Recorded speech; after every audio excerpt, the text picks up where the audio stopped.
This is Rightly Used with Adam and Karen.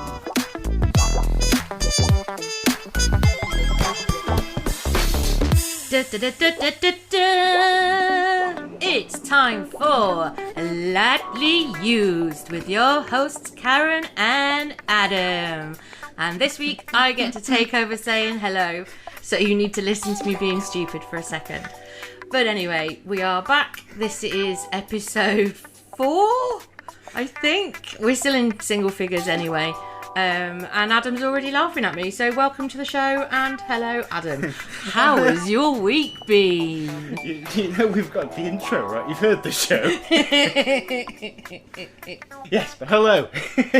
Hi. I'm alright, thank you. Good. We do also need to start with corrections before we go on any further. It's one of mine. I made another mistake, sorry. The school bus that we saw last episode, I said it was a Ford, it's a GMC. I was putting the pictures and everything on there for the blog, looking at the front of it, no, something's not right. Yeah, I had to check. Actually, I think I've got a correction as well. Oh. The Gannon pin badges. I think we said they were Ghost Squad. But Gannon's Ghost Squad. I've slept on it since, and I actually think they're Gannon's Spirit Squad pin badges. We got the alliteration the wrong way around. Yeah, sorry about that. Sorry. We should have researched that to be 100%. Well, I mean, we should research anything that we're talking about, but, I mean, how much research do we really do? I looked on Wikipedia a little bit for my Tat item today. Oh, back to normal with that, by the way, this episode. Yes, back to standard surprise Tat. We don't know what Tat we've brought in each, and we don't know what Bibliotat we have at the end of the show. It's your turn. It is my pick this week, and you are going to love it. I've got to say thank you as well to fellow Studio Channel 84 podcast Who Takes the Socks Off for inviting me on episode 2 of their minisode series, Socks On or Off. Huzzah! You got a tough choice, but it was good to listen to. So yeah, go and listen to that. Yeah, Simon and Ross, excellent hosts. Thank you very, very much for having me. The show is available now at channel84.co.uk. Second thank you, before we start, to you. To me? To you, for commissioning an awesome portrait of me by the talented Tony, or at Voratony on Twitter.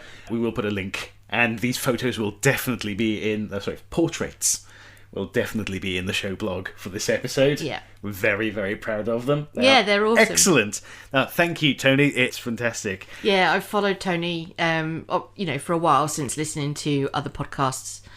And whilst he's not a podcaster himself, he's a brilliant, talented artist. I love his work. The portraits are great, and it was just the perfect excuse to get one, because I've been feeling a bit sorry for myself recently, and I needed to do something to make me smile. And that was the first thing on that day that made me smile. So I was like, I'm doing that. So that's what I did. Definitely go there if you're looking for a commission. Definitely recommend Voratony on Twitter. Yeah, photos of everything, those will be on blog, along with everything else we talk about on the show today. Indeed. So coming up, we've got the next instalment of reportage from the Abergavenny Chronicle's Tim Butters. Yes! Following the Johnny Turnip saga in Likely Used News. My dad officially loves these stories, by the way. Thank you, Dad and Rochesters, and hope you're recovering well. Thank you for listening. Right. We'll be finding out what Tat we've brought to compare. Mine is a charity shop find for this episode. And you've brought the featured Bibliotat book to end the show. I have indeed, and it's a beauty.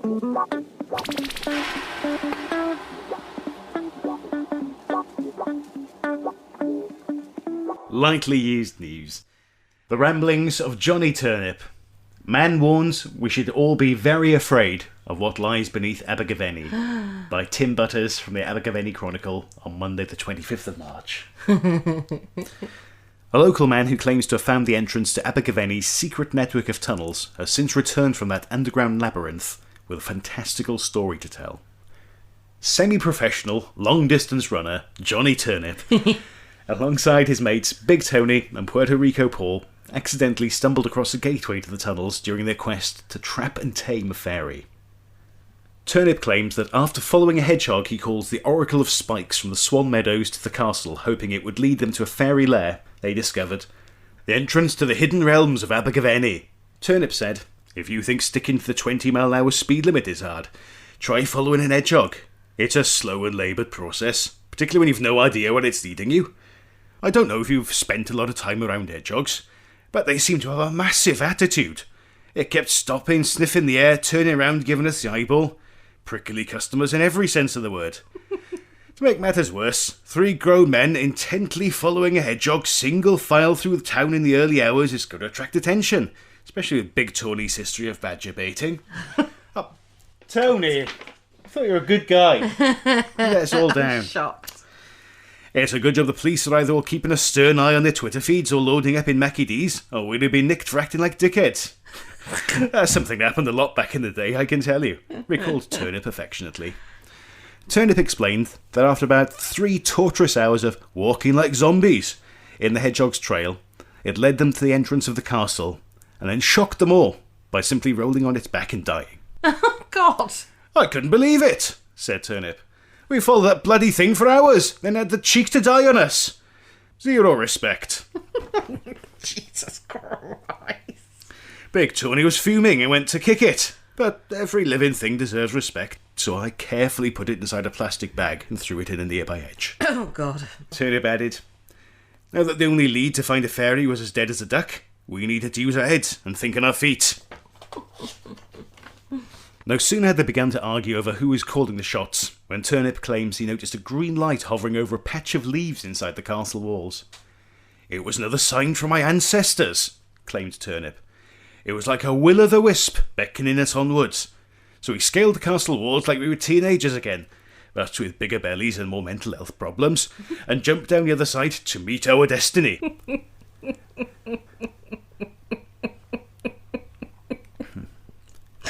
Sorry. The bigger bellies and more mental health problems. I was like, yep. I think I might be Johnny Turnip. Oh, I don't want to be Big Tony now. Can you be Puerto Rico boy? You got a better name. Never been there. Doesn't matter. I don't think he has either. You might be from there. Oh, that's Or you true. might have a postcard. He's got a fridge magnet. He got a 10 once. Hard to do in Abergavenny. After arriving at the part of the castle where they'd seen the green light, the 3 friends sunk to their knees and began to frantically dig at the ground in the belief they were burrowing into the kingdom of the fairy. We were like demented rabbits, recalled Turnip. After getting about 3 feet down, Big Tony started muttering about how it was a lost cause and he was ready to wipe out the whole of Clan Foyce for a good shovel. However, Puerto Rico Paul spurred him on by saying, "Your old school tone, shovels are for lady boys, we're Mardy. Now dig, bitch." It did the trick. Big Tone pushed us aside, bellowed like a wild pig, and set at the hole like a Jack Russell with his blood up.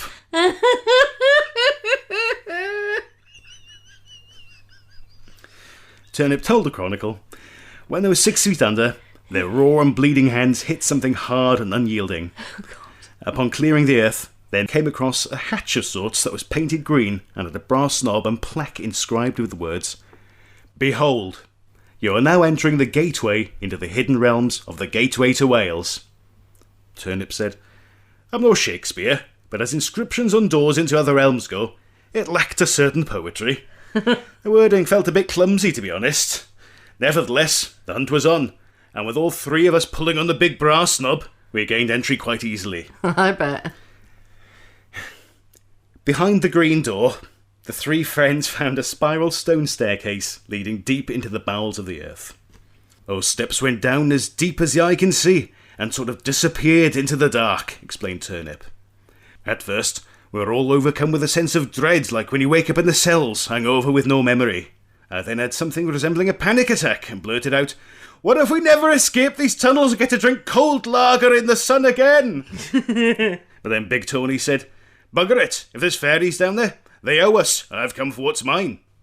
Encouraged by Tone's "you dares" attitude, we merrily implored him to lead on, and strode, or stepped tentatively, because those steps were very narrow, into the great unknown. After about 5 minutes of descending into the pit of horrors, Big Tony hit another closed door. He tried to force it, but this one was locked tight, explained Turnip. After raging against it for minutes, beating with his fists and head-butting it repeatedly, Big Tony slumped to the ground with his head in his hands, and although he wouldn't admit it, began to weep and repeat over and over again, "Dear God, what have I done?" I've only seen him like this once before. That's when he lost 20 grand on the Grand National. Puerto Rico Paul simply sneered and said, Pull yourself together, Anthony. You're looking a bit flaky, son. He then sparked up a fag, and the light from his Zippo illuminated a riddle on the door I wish we'd never solved, because what we found beneath Abergavenny will haunt me to the day I die. To be continued. Ah, always when he gets to the good parts. I love these stories. I'm going first this episode, yeah? Yes, time for some Tat Exchange. Right. It's not actually in the box. It's not in the box. No, I've been pretending that's heavy. Ah, you're going to pick something off the shelf. When I've been moving it around, I've been forcing it down and pushing it just to make you think I've got something heavy in You are there. such a tease. So yeah, my item this week is off the shelf. Thanks to Duck and the Mike. Live action, hero stuff going This on is why right we now. didn't film it. That wouldn't have been graceful. Okay, close your eyes. I am closed. Am I getting something up high? Or is it going to be from down here? Oh no. Where am I getting something It's up? such guesswork already in my mind. I'm thinking. Oh, sounds like he's shifting something plastic about. Oh, that could be glass or pot. That's cardboard, maybe glass. Oh, could be anything, folks. Honestly, there's so much crap on his shelves. Oh, that was Sorry. the Dr. Pepper cherry can. You can just say oohs and ahs. I might have to entirely change the item this week. I don't know if I bumped into my microphone then crawling. Are you still alive? Yeah, round back. Well done. I'm from my mission, ladies and gentlemen. Dun, Okay, dun, hold dun. your hands out. My hands are out. My eyes are No, still that's a closed. decent distance apart. Ooh, is it girthy? That's for you to decide. Oh, I know what this is. This is the London 2012 mascot from the Olympics. And as we're recording this, just in time, a week after, or a couple of days after the entire thing's finished, this should have been my episode 2 item. Yeah, it was badly timed. I had no idea about the Olympics, I don't care. It's been really good, actually. But, yeah, this is Mandeville. He's the Paralympic mascot. Ah. There were 2 of them, Wenlock and Mandeville, created for the London 2012 Olympic and Paralympic Games. The story of them, and I was looking online, apparently the Guardian really slagged off the Canadian 2010 Winter Olympics. Right. And one of the journalists had a real bee in his bonnet, I think from the Vancouver Sun, who's also published in the Guardian. And yeah, he just took any chance he could to say, well, you said this about our game, so this is what I'm going to have a go at yours. It's kind of funny. Love a bit of tit for tat. But yeah, not, as usual, the Olympic mascots, not very popular. Yeah, odd, always odd looking things. This guy particularly hated them. But they're what they're meant to be, the story behind them. Mandeville, the Paralympic mascot, named after the Stoke Mandeville Hospital in Buckinghamshire, birthplace of Stoke Mandeville Games, predecessor of today's Paralympic Games. Oh. But Mandeville himself was supposedly formed from the last steel girder of the Olympic Stadium and made of polished steel to reflect the appearances and personalities of the people they meet. I think more reflective of London, his eyes are a camera. Oh. That seems about right. I didn't Welcome know to Britain. Their eyes are a camera, so he records everything he sees. You don't need to add that. That's a little bit Big Brother, isn't yeah, it? you don't need to add that bit. The yellow lights in the foreheads, a little nod to London taxi cabs. Aha. Wenlock had a W, Mandeville has an M in his little orange Oh, I see. taxi. And the 3 crests are meant to represent the Agitos. I looked it up. The 3 semicircular flourishes of the Paralympic Games. Oh, you can see just on his rump there. On his with rump. the 0, the 3 little flourishes. Oh, yes, I can see that. Oh, and in there. Oh, yeah, much that's clearer on the 2012. Representing what the 3 lumps on his head are. He's ever so cool, though. I do like him. Yeah, streets, parks, underground stations in London, they were decorated with 84 sculptures of Wenlock and Mandeville. Kind of like what happened to them. Nearly 2.5 metres tall, each weighing a tonne. Oh, It helped guide tourists during the games. And they were chosen, the competition launched in 2008. More than 100 designers, artists and agencies submitted a proposal. They were chosen from a series of designs. It included an animated teacup, a representation of Big Ben featuring arms and legs, and, fittingly for a Channel 84 show, a humanised pigeon. No mention version of the biscuits. My second item. Double cheating. It's a secondary. It's just a related 2012 Olympic Coca-Cola glass. It's a Coca with a band commemorating. They're like those rubbery wristbands, aren't they? Mint on card. It's in the box. It is in the box. Never used. Did you know Coca-Cola is the longest standing partner of the Olympics, sponsoring every Olympics since 1928, back when there was still cocaine in it. Snopes said they eliminated it in 1930. And they've renewed the partnership until 2032. Wow. 104 years of corporate sponsorship. That's a serious brown lockdown. fizzy sugar drink. Nice. This was the mug itself, 99 pence from... British Heart Foundation?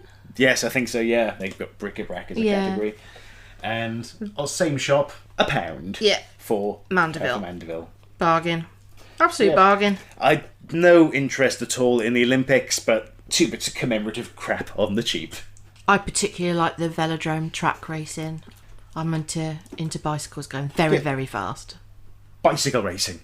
Yeah, but You're a velodrome racing. Yeah, but it's... Velocipedes. Velocipedes. We're so fast and dangerous. I'll move all my bits and pieces out of the way now so I can show you my item. Did you guess where I was going on the shelves from the noises? Weirdly, yeah, because I sit directly opposite them. I'm fairly familiar with like the layout. I know you change it every now and then, but like I know what's up there, and you know when you know what something should sound like if you move it. That's why I'm moving a couple of other things. Yeah. Going to move these anyway, so I'll move a few things down there. I'm not going to say what that is for the sake of the show. Yeah, just in case. I moved a couple of other items. I moved that other one there on the other side. Rearranged the entire room. No, it was good. That was an excellent boy. Well done. Congratulations. I know you guessed it straight away as soon as it hit your hand. I am a psychic lady. Right. My turn for guessing. Hold out your hands. Close your eyes. Assume the position. Maybe later. Okay. Are you ready? Hands closer together. That will do. Right. 3, 2, 1. It's in your hands. Okay, it's boxed in cardboard. Yes. Oh, with a portal on... Oh, I know exactly what this is now. It's weird, isn't it, that we've both gone in this direction? I know what you're as soon as I touched it, there's a viewing portal in the front of the box. As soon as the hand went through, it's rounded. It's the Millennium Dome. Congratulations. It is. That was a great find. It is the Dome die-cast replica by... It's an official product from the Millennium Experience. It is indeed. So I think that was like 2000, 2003 or something, and they closed it down because they had less than half the visitors they were expecting. Shows its age there, the website, dome2000.co.uk. We should have a look. I'll have a look at my phone while you read that bit in the box. So yeah, I've called this the Dusty Dome because it is dusty AF and I have not cleaned it. It was made by Raleigh Technical Design Limited, who are based in Southend-on-Sea. Now, I did some Googling to try and find a bit about the company, but all I could find was Raleigh Technical, who make parts for machinery. Nothing to do with die-cast models. So this is a lovely die-cast model. I'm not entirely sure what the scale is, but it's in a little presentation box. The lid comes off. I have not taken the dome out of the box, again, because it is dusty and horrible and gross. But on the inside of the box, around the dome, is actually a panoramic view of the Thames from the point of where the dome sits. So that's kind of like a nice little touch. As Adam said, it is a Millennium Experience official product. I think I picked it up in British Heart Foundation. Oh, sorry, Cancer Research UK. It literally says it on the price label. I'm obviously blind as a bat. So £2 from Cancer Research UK. It was just sat on the shelf amongst a load of other old tat, and it just looked like it needed a good home, so I picked it up. There is an original price label on the back of the box that says £10. So I've done really well getting that for £2. And I actually found this exact dome. One was selling for $19.99 on RM Toys, and they specialise in selling vintage toys and memorabilia and things like that. I think they ship internationally, but I think they might be based in the US, I'm not sure. And then I found one on eBay that was selling for 85 Australian dollars.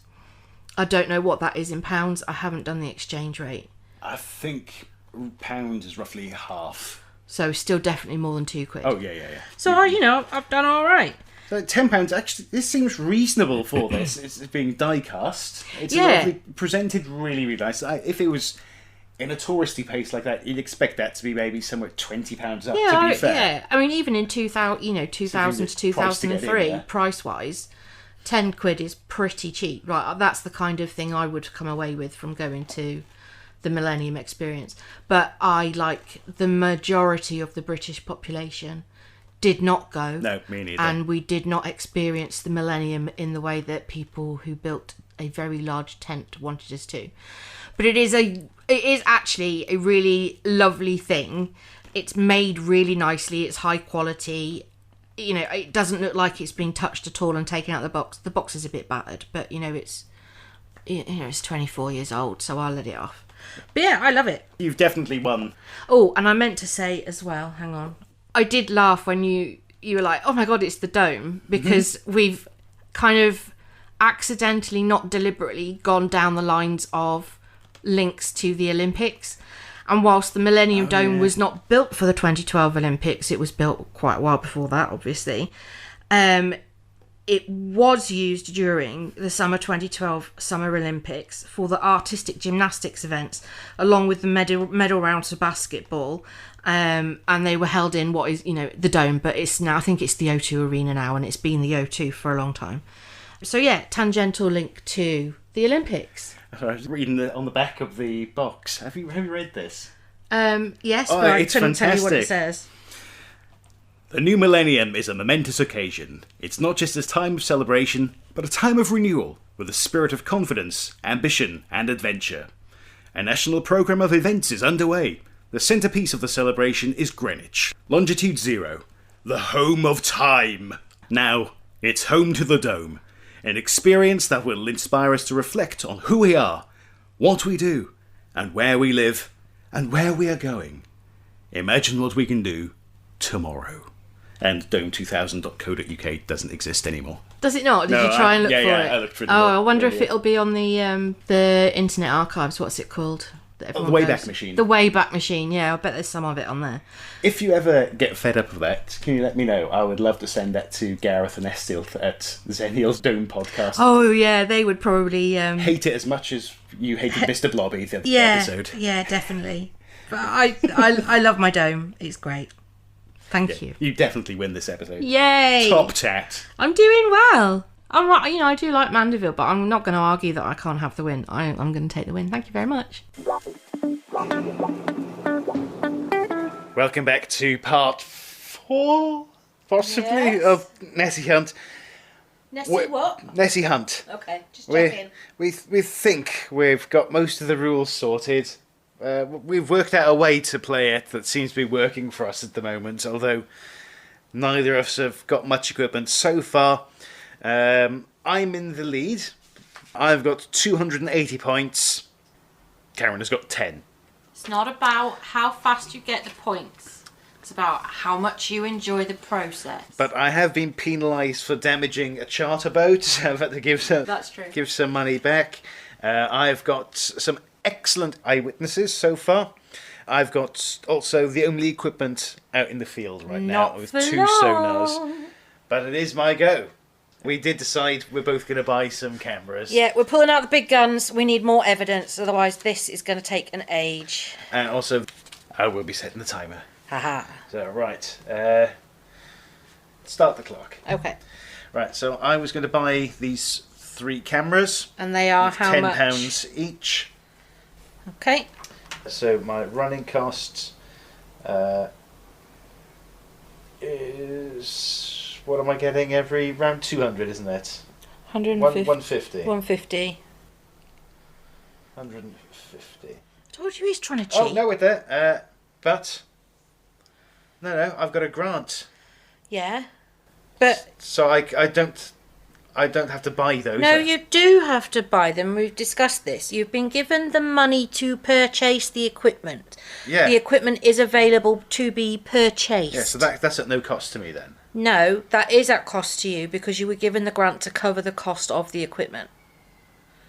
So you get the cameras if you give me the money from the grant. The grant didn't buy you the equipment. The grant gave you the money to buy the equipment. I work in research. This is my bag. You had however much all of your equipment costs given to you. Oh, I did get that. You got the money given to you. Oh, sorry. To purchase the equipment. I didn't remember whether I had the money or if I had to play that first. No, you were given the money from the bank/grant offerer to purchase the equipment. The equipment is still there to be purchased. Okay, in which case I only have 150 left of that grant because I'll be spending £30 on the cameras. Okay, so there we go. That's square. My money's all square. Are you going to place your cameras on the board before we do the next lot of Nessie movements? Do I get to do that? Oh, yeah. Yeah. Anywhere from the shore. Yes. So I will do from Urquhart Castle, D1C. Oh, yeah, I'm pointing it at the bloody Nessie. Yeah, that doesn't count because they're about to move. Let's do another one from behind the sonar. Oh, that's off the board for a minute. And let's do another one from that side. Okay. So you've placed your cameras. You may now roll the dice. That's taken 3 minutes, by the way. Three. Well, I get a logistics card. A bookmaker in Inverness has reduced the odds on finding the monster. To check the odds, you must visit their establishment. Miss one turn while you bet in the horse race. We don't do missing turns. No, we don't. Throw a dice and collect 50 quid for each. Well, this horse did quite well. Collect 50 quid for what? For each spot. Oh, right. So if you roll 6, you get 300 quid. Yes, exactly. Thank you. And that was 5. He rolled a 5. So that is 250 quid. Ka-ching. That would be 100, a 200, and a crisp 50. Well gambled, Thank you sir. very much. Well gambled. You beat the bookies. Right, it's my go. Oh, joys. I got a 1. Nothing for me. 3C. Before you do Oh, that, yeah, are you fuck. going to buy any I was equipment? going to buy equipment, but I've moved now, so I'll do it on my next turn. Sure? Yep. Right, let's move Nessie. What letter are you on? B. B, and I'm on 3C, so it'll be that one there. B. No, that's Nessie's head needs sorry. to go there. That one. Yeah. So we have 1, 2, 3, 4, 5. Oh, you've got a double hit. Oh, that's directly under my boat. Yeah, but it's on the point of your sonar. So, sonar evidence. 150 points. 250. Sonar evidence. Huge contact simultaneous with the famous flipper pictures obtained at 1:40 a.m. on the 8th of August 1972 by the Academy in conjunction with the LNIB. Keep card. Yeah. I know what that means. Okay, what was the other one? Oh, you want a surface camera evidence as well. Oh, yes. Thank you very much. I get 100 points. So I'm on 500 so far. Oh, no. It's the surgeon's picture. The famous hoax. The famous head. Taken by Colonel Wilson, a London gynaecologist in 1934. Probably the most recognisable photographic image in the world today. I didn't know he was a gynaecologist. Whether or not it's a real picture of Loch Ness Monster, it will always be a picture of Nessie. Keep card. I'm surprised that's not worth more points. That's the most famous picture or image of Nessie. That's very true. That's even on the back of the... I'm very glad it's not worth more points. I can't afford you to have more points. It's even the picture on the back of the surface evidence camera That's true. cards. Have we discussed how many points we're going to play up to Is it 750 they suggested? That's what they suggest, but you can agree any other number. I mean, you're halfway there anyway. You get a chance to get it. Right, what are your daily rates on your equipment? Because that's the end of that round. 150. Oh dear. Thank you. Hey, but look at all the evidence I've got. Right. Buy roll. Right. I am going to buy some equipment, which means I'm going to put the banker's money down because I don't want to spend that by accident. Okay. So according to my summary card, there are 3 surface cameras which cost £10 to purchase and then £20 per turn. So I'm going to buy the 3 surface cameras. So there's 10, 20, 30, and I'm going to place these on the board, on that one, and G1F, and I'm going to go, I'm going to go G1E, which partially covers some of your sonar, which is allowed. So I've paid the bank the money, now I get to roll the dice, yes? Yeah, I just realised I've been overpaying for my sonar. I've been paying the rental fee, but the per turn cost has been 40. Never mind. Oh. I can't be bothered to change. Oops. Right, rolled a 5. So 1, 2, 3, 4, 5. No cards, no asterisks, but I do get an eyewitness for rolling a 5. This is worth a whole whacking 5 points. 31 passengers on a national bus tour saw multiple humps within the wake of a boat. It is believed the vessel was Scott 2. Keep card. 5 points, please. And now we move Nessie, don't we? Or have we done that in the wrong order? Because you're on a B still. Or have you landed on a B again? Oh, no, B1A. There. 1, 2, 3, 4. 1, 2, 3, 4. Oh, look! You've got 2 more hits. They're the only ones we can go with. Right, so you've got a sonar and a surface camera. Exactly. Oh, hang on. I might have picked up 2 there. Yeah, just 1 of each.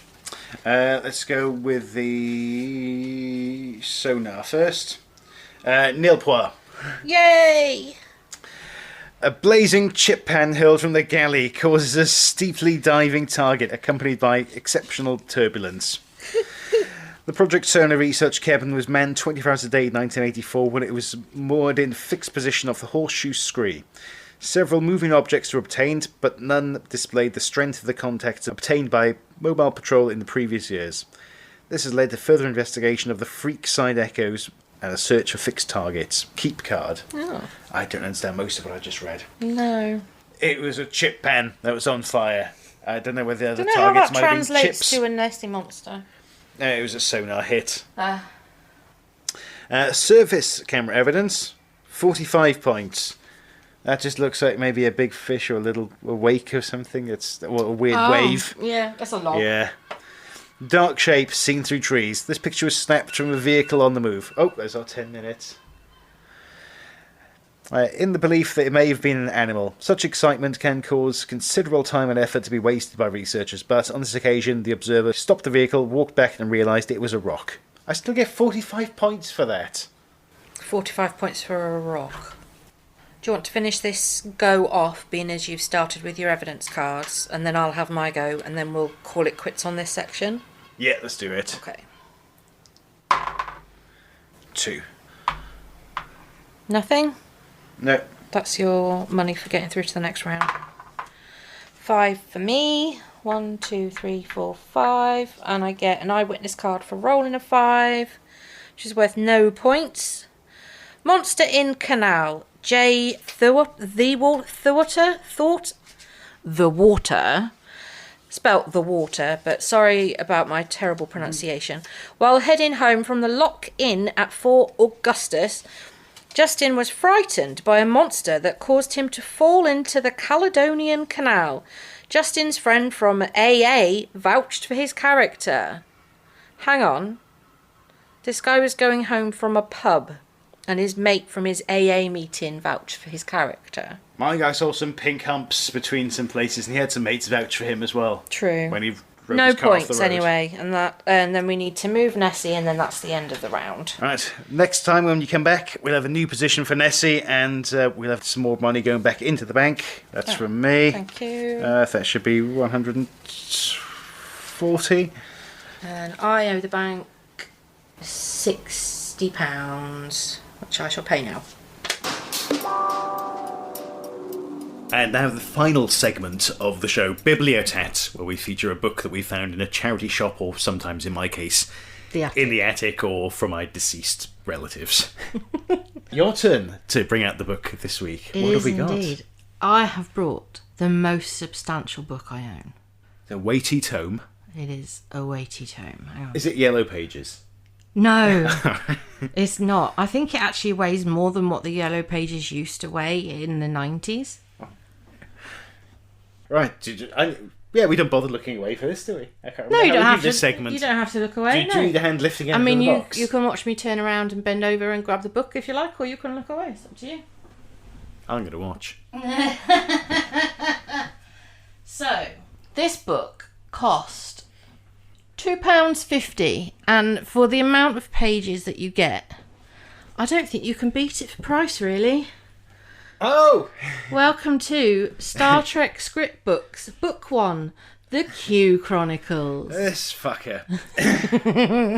My least favourite character in Star Trek. Yay! I love Q. I think he's brilliant. I think he represents the chaos and the balance in our lives and in the universe. He's the one causing the chaos. Yeah, but- What balance has he brought? Loads. I'm sure he's brought loads of On balance. screen. Off screen. He writes... On screen, or it didn't happen. He righted things at the end of Picard. Obviously, this book was published He before... wronged things in the middle of Picard. He did. Not that the show... But, I mean, he was trying to get them to the right place. Q is a well-known character for having an idea of what needs to happen at the end of something.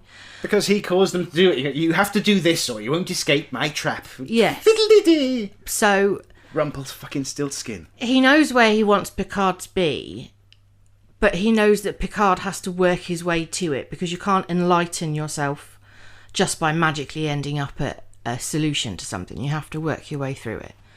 And that's why I like Q. I think he represents that part of life that we have no control over. Sometimes life just throws crap at you and you have to buy a big book to try to educate yourself. No, he's described as an omnipotent cosmic trickster. Yeah, chaos. He is the chaos. That's not balance. But there is balance He's to space chaos in the Loki. universe. Space Loki. Doesn't Loki live in space anyway? No, different dimension. Oh, right, okay. So, anyway, this is a substantial book, and I got it from, I'm pretty sure, the Greyhound Rescue in Swansea on the Kingsway, which I have to say, shout out to them. They've always got an amazing window display. There's a woman that works there that works in fashion. She is fantastic. Everything is recycled. It is looks impressive. beautiful. And they've usually got pretty good stock. I've had some bargains from them in the past. I don't think the Greyhound Rescue is the first charity shop that this book found its way into, because on the very back there's a British Red Cross sticker, World Book Day, £3.50.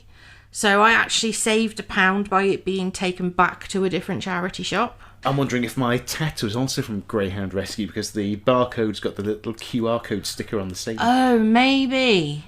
I might have to do a correction for Maybe. the next episode. I'll research my own tat off my own shelves in the same room I'm recording this in.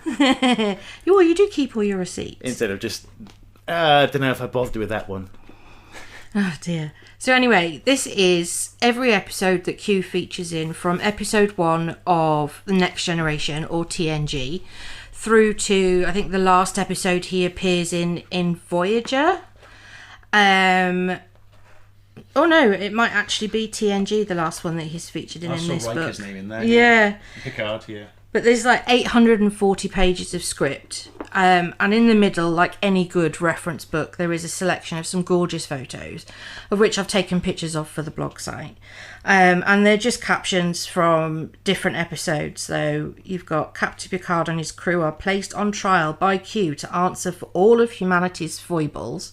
Notice foibles, not crimes. Oh, that's the pilot's first episode, isn't it? Yeah, I think it is. It was the very first Yar's episode. Yeah, Tasha Yar's still alive. Bless her. Get me learning names. I know, you're doing really well. I feel like I've educated you pretty reasonably in Star Trek over the last year or so, and also thanks to the Untitled Trek show as well. Yeah, I've got my mate Simon to thank initially for getting me to bother really with Trek.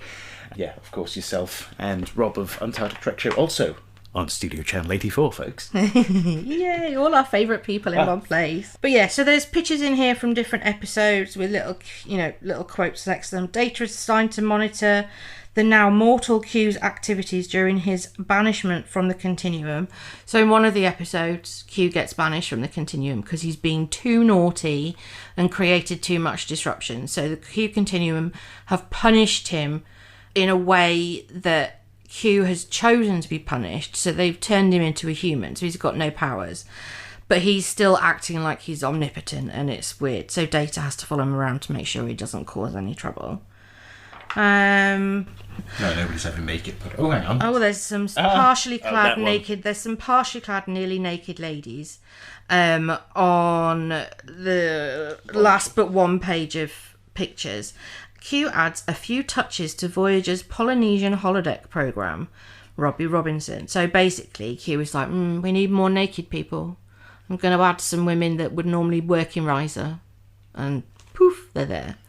And, Janeway rightfully gets pissed off. The magic of the introduction of 7 of 9 worn off by that episode. Oh my god, 7 of 9. She's so hot. So yeah, really good. I love this book. I have to admit, I have not read all of it because, like I said, it's 840 pages. He does look good as Grace Jones, though, in that picture. He really does make a really good white Grace Jones. You are right. That's not a comparison that I would have drawn publicly. But, yeah. Who else could pull off that look, to be fair? No, There's you're two people, absolutely right. You're absolutely right. and one of them's fictional. Yeah.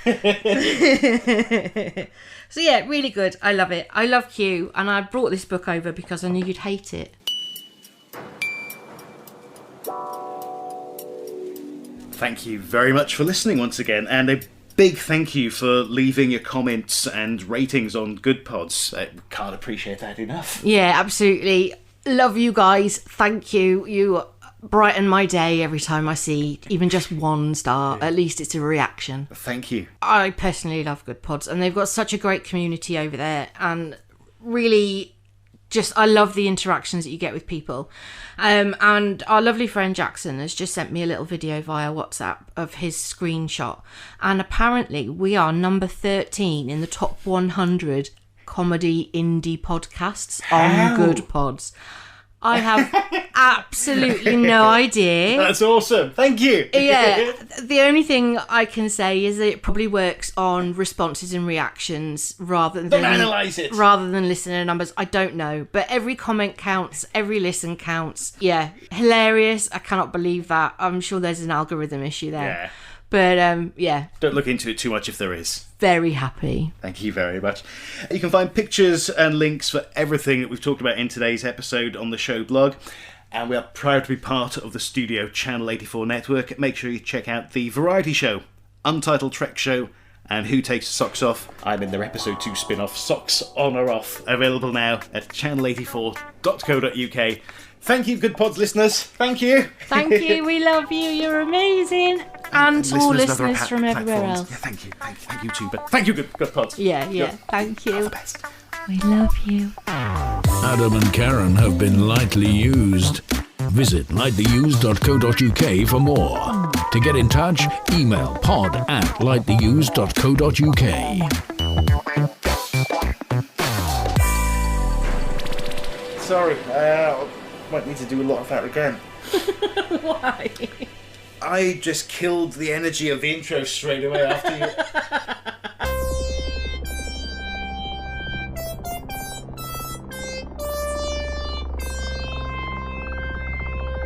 This was a Studio Channel 84 network show.